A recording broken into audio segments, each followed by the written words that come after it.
Pernah kepikiran kenapa ada orang yang nggak pernah pamer tapi tiba-tiba punya rumah cash, mobil cash, dan bisa pensiun di umur 30-an? Jawabannya cuma satu, hidup frugal. Bukan pelit tapi cerdas. Mari kita bahas. Frugal living itu sering disalahpahami. Banyak yang ngira frugal tuh sama kayak pelit, padahal beda banget. Frugal itu bukan soal nahan-nahan pengeluaran sampai nyiksa diri. Bukan juga hidup miskin dan ngenes. Frugal itu tentang bikin keputusan keuangan yang cerdas dan sadar. Lu tahu mana pengeluaran yang benar-benar lu butuhin, mana yang cuma buat nyenengin ego, atau sekadar ikut-ikutan tren. Frugal living itu semacam gaya hidup yang dilandasi kesadaran penuh soal nilai uang. Bukan sekadar hemat, tapi hemat yang strategis. Lu ngeluarin duit, tapi lu tahu, duit ini buat apa, impact-nya apa, dan jangka panjangnya gimana. Contoh, lu bisa aja beli laptop mahal karena itu lu pakai buat kerja dan hasilin income. Itu namanya frugal juga karena lu tahu itu investasi. Tapi kalau lu beli HP 20 juta cuma biar kelihatan keren di story IG, padahal fungsinya sama aja kayak HP 6 juta. Nah itu bukan frugal, itu nyari validasi. Frugal living juga ngajarin lu buat lebih mindful. Kayak gini, lu pengen makan di luar tapi lu tanya diri lu sendiri, ini lapar beneran atau cuma lapar mata karena lihat orang makan di TikTok? Lu jadi lebih sering masak sendiri bawa bekal atau pilih tempat makan yang worth it. Bukan karena lu nggak mampu, tapi karena lu tahu, uang 100.000 sekarang, kalau disimpan dan diinvestasiin dengan benar, bisa jadi jutaan dalam beberapa tahun. Dan yang paling kerasa dari hidup frugal tuh bukan cuma dompet yang aman, tapi kepala yang lebih tenang. Karena lu nggak hidup buat ngejar gaya. Lu nggak takut kehilangan kerja karena lu punya tabungan. Lu nggak stres tiap awal bulan karena lu nggak punya cicilan yang numpuk. Lu nggak ngerasa harus ikut semua tren biar dianggap keren. Dan hal ini tuh bikin lu bisa ngambil keputusan lebih bebas. Mau resign? Bisa. Mau mulai bisnis kecil-kecilan? Ada modal. Mau traveling tanpa beban? Jalan aja, karena duitnya udah aman. Frugal living itu soal ngatur prioritas. Lu milih untuk nikmatin hidup yang tenang sekarang, daripada gaya yang mewah tapi penuh tekanan. Dan lucunya, makin lu frugal, makin cepat lu bisa nikmatin hal-hal yang orang kejar seumur hidup. Kayak rumah sendiri, bebas utang, kerja yang lu suka, atau bahkan pensiun muda. Frugal itu bukan tentang kelihatan susah, tapi tentang menunda kelihatan kaya supaya lu beneran kaya nanti. Jadi gini ya, kenapa sih hidup frugal itu penting? Karena kenyataannya, banyak dari kita tuh hidup di dunia yang penuh ilusi. Ilusi tentang sukses, ilusi tentang bahagia, dan yang paling sering ilusi tentang kaya.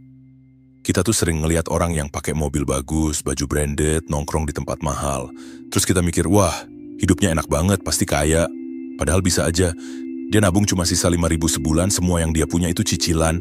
Nah, disinilah frugal living penting. Dia ngajarin lu buat bedain mana kaya beneran dan mana kaya penampilan.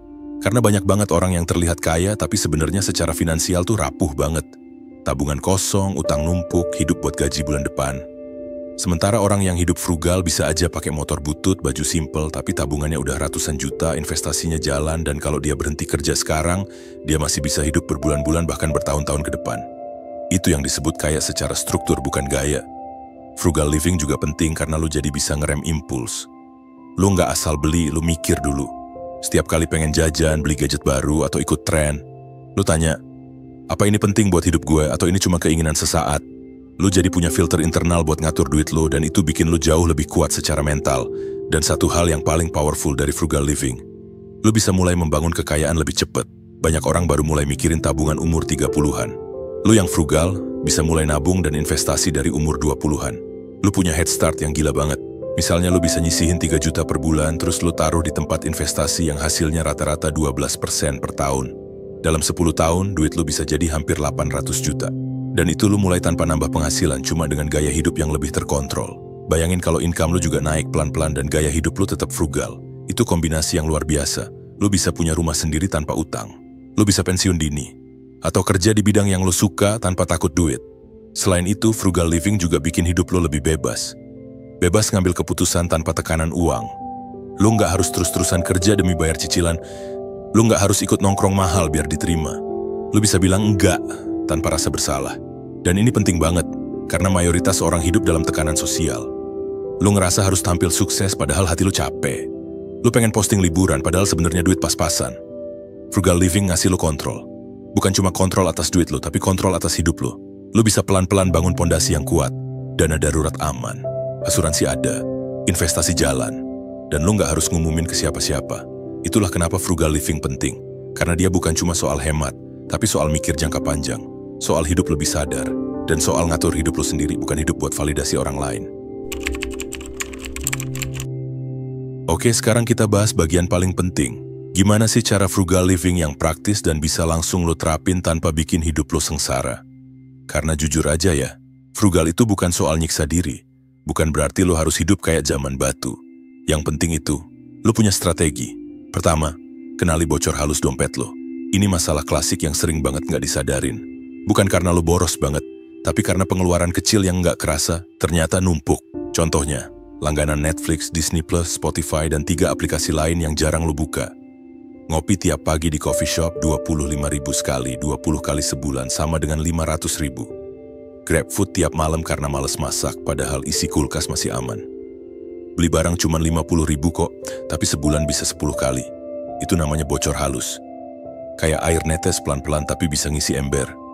Coba deh selama sebulan catat semua pengeluaran lo, bahkan yang receh sekalipun. Dari situ lo bakal sadar, oh, ternyata gue ngeluarin lebih banyak buat hal-hal kecil yang sebenarnya nggak penting-penting amat. Dan dari situ lalu bisa mulai cut satu persatu. Nggak harus langsung ekstrim, pelan-pelan aja. Tapi yang penting lo sadar dan kontrol. Kedua, pakai prinsip tunda, takar, takar ulang. Ini powerful banget buat ngerem impuls belanja. Karena kadang kita tuh bukan butuh, tapi keinginan kita lebih cepat dari logika kita. Maka dari itu, tiap mau beli sesuatu, apalagi yang nilainya lumayan, coba pakai rumus ini. Tunda dulu, jangan langsung beli. Tunggu 1-2 minggu. Biasanya rasa pengen itu bakal hilang sendiri. Kalau setelah ditunda lu masih pengen, lanjut ke langkah berikutnya. Takar. Hitung seberapa sering lu bakal pakai barang itu. Misal lu pengen beli sepatu 2 juta. Kalau lu cuma bakal pakai sebulan sekali, itu nggak worth it. Tapi kalau tiap hari lu pakai buat kerja, ya bisa dipertimbangkan. Takar ulang. Ini semacam evaluasi kedua. Lu udah nunda, udah hitung pemakaian, sekarang tanyain lagi. Barang ini beneran nambah kualitas hidup gue, atau cuma buat gaya doang? Kalau udah lolos 3 tahap itu dan masih merasa masuk akal, ya go ahead. Tapi sering banget keinginan belanja itu rontok sendiri di tahap tunda. Ketiga, jangan naikkan gaya hidup tiap kali naik gaji. Ini nih jebakan level dewa yang bikin orang nggak pernah kaya-kaya. Namanya lifestyle inflation. Gaji naik 1 juta, terus lo upgrade semua. Makan di tempat yang lebih mahal. Beli gadget baru, cicil mobil. Bayar gym membership yang padahal jarang dipakai. Liburan lebih sering, lebih mewah. Padahal, seharusnya waktu gaji naik, yang lo naikin tuh persentase nabung dan investasi. Misal awalnya lo bisa nabung 500.000, begitu gaji naik, nabungnya dinaikin jadi 1 juta, bukan malah nambah pengeluaran buat hal konsumtif. Kalau lo bisa nahan gaya hidup tetap di level yang sama selama beberapa tahun, sementara income lo naik terus, itu artinya lo menang. Karena sisa uang lo makin gede, dan bisa dialihin ke hal yang bikin lo bebas secara finansial. Keempat, bangun harta tak terlihat. Orang frugal tuh nggak terlalu mikirin pamer. Mereka sibuk bangun aset-aset yang nggak kelihatan mata orang lain, tapi dampaknya gila-gilaan. Contohnya, dana darurat, 3-6 bulan biaya hidup, supaya nggak panik kalau tiba-tiba kehilangan kerja.